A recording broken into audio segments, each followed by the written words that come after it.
کیا اور تمام پالیسیز اپنی خودداری کے اوپر انہوں نے تشکیل دی.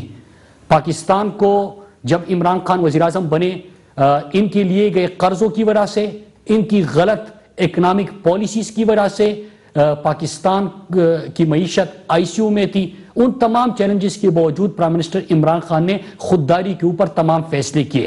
لائن 11 میں کوئی پاکستانی ملوث نہیں تھا، لیکن جب اس جنگ میں ہم اتحادی بنے تو ہم نے 80,000 جانوں کا نذرانہ پیش کیا. دہشت گردی کا شکار بھی ہم تھے، دہشت گردی کا الزام بھی ہمارے اوپر تھا.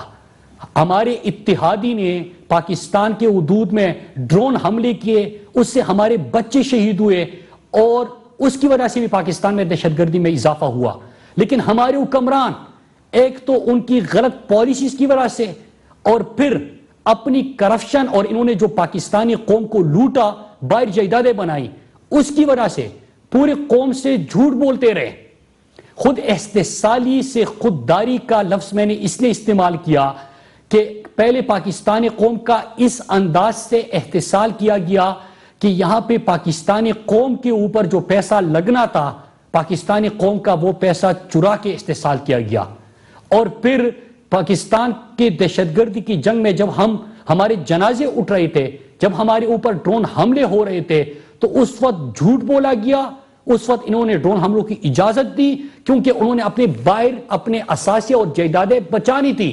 وے آف دی ورلڈ کتاب میں اس کا ذکر ہے، اوباماز وار میں ذکر ہے، وکی لیکس میں ذکر کیا گیا کہ کس طرح ہمارے یہاں پہ یوسف رضا گیلانی اور زرداری کی حکومت پاکستانیوں کو کہتے تھے ڈرون حملوں کے خلاف احتجاج اور شور مچاتے تھے، لیکن امریکہ کے پاس جا کے وہ کہتے ہیں کہ آپ ڈرون حملے کرتے جائیں، ہم پارلیمنٹ میں شور مچائیں گے، پھر گھر چلے جائیں گے، خاموش ہو جائیں گے.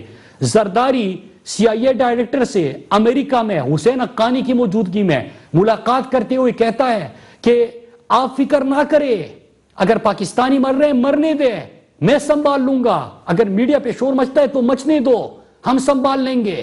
تو کس طرح یہ پاکستان کا مقدمہ لڑتے، کس طرح ڈرون حملوں کے خلاف آواز اٹھاتے. اور فضل الرحمان یہاں پہ ہمیشہ نعرہ لگاتا تھا کہ گو امریکہ گو، لیکن امریکن سفیر این پیٹرسن سے ملاقات کرتے ہوئے کہتا ہے کہ مجھے خدمت کا موقع دے، پاکستانی ڈرون حملوں میں شہید ہو رہے ہیں، دہشت گردی کی جنگ میں مارے جا رہے ہیں، شہید ہو رہے ہیں، لیکن ان کو کہتا ہے کہ مجھے خدمت کا موقع دو، میں آپ کی اچھی خدمت کروں گا. ذرا سنیے کہ وکی لیکس میں کیا آیا تھا ان کے حوالے سے اور ڈرون حملوں کے حوالے سے.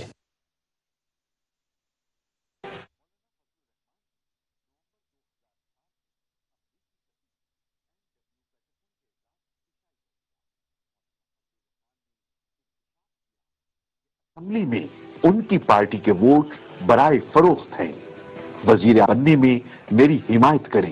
ایک تو یہ دہشت گردی کی جنگ میں جو پاکستان اتحادی بھی بنا، پاکستان کا نہ صرف معیشت کا بلکہ انسانی جانوں کا، ہماری سیکیورٹی فورسز کا نقصان بھی ہوا.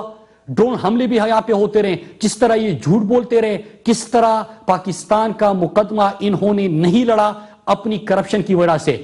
لیکن دوسری طرف کشمیر کا، جب ہم کشمیر کی بات کرتے ہیں، وہاں پہ کشمیر میں جب کوئی نوجوان شہید ہوتا ہے بھارتی افواج کی ظلم کی وجہ سے، تو وہاں پہ ایک ہی نعرہ ہوتا ہے کہ ہم پاکستانی ہیں، پاکستان ہمارا ہے.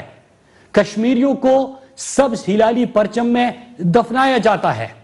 لیکن جب پچھلے حکومت میں نواز شریف وزیر اعظم بنا اور وہ مودی کی حلف برداری میں شرکت کے لیے گیا تو انہوں نے حریت رہنماؤں سے ملاقات سے انکار کیا اور بزنس مینوں سے ملاقاتوں کو ترجیح دی.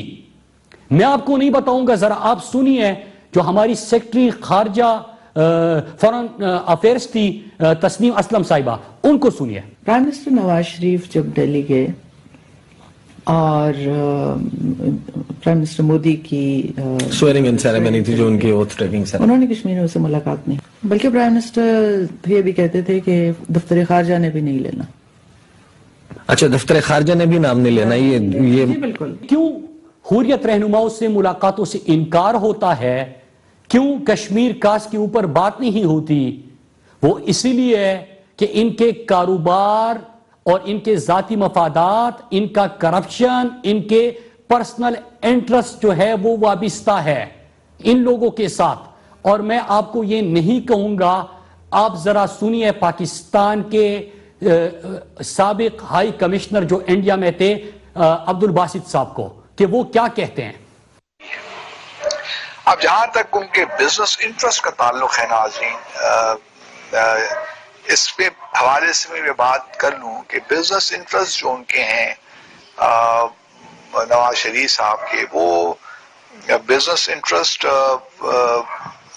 اس طرح ضرور ہیں کہ ان کی یہاں پہ شوگر ملز تھی, اور مجھے یاد ہے کہ ان کے جو بھتیجے ہیں سلمان شہباز, ان کا مجھے تقریباً ہر مہینے ایک فون ضرور آ جایا کرتا تھا ویزوں کے لیے کہ ان صاحب کو ویزا دیں, اس صاحب کو ویزا دیں, کیونکہ ان کا خیال جو انجینئرز تھے وہ وہاں سے ان کی جو شوگر ملز تھیں وہاں ان کے لیے ضرورت ہوتی تھی. شاید وہ جو پلانٹس لگے تھے وہ شاید انڈیا سے منگوائے گئے تھے, مجھے اس کے بارے میں صحیح نہیں ہے, لیکن انجینئرز بہرحال ان کی مینٹیننس کے لیے ضرور بھارت سے آیا کرتے تھے. اور میں سلمان شہباز سے یہی کہتا تھا کہ بھئی آپ ہمیں جو طریقہ کار ہے اس کو آپ فالو کریں, کیونکہ میرے اختیار میں, ہائی کمشنر کے پاس اختیار تو ہوتا ہے کہ اپنی ضمانت پہ وہ ویزا ایشو کر دے, لیکن بہرحال ایک پروسیجر ہوتا ہے. تو میں ان کو ہمیشہ یہی کہتا تھا کہ ہمیں جو پروسیجر ہے منسٹری آف انٹیریئر سے آپ انسٹرکشنز دلوا دیں تو ہم فوراً ویزا ایشو کر دیں گے, اور وہ اکثر کر بھی لیا کرتے تھے. منسٹری آف انٹیریئر سے انسٹرکشنز ہمیں آ جایا کرتی.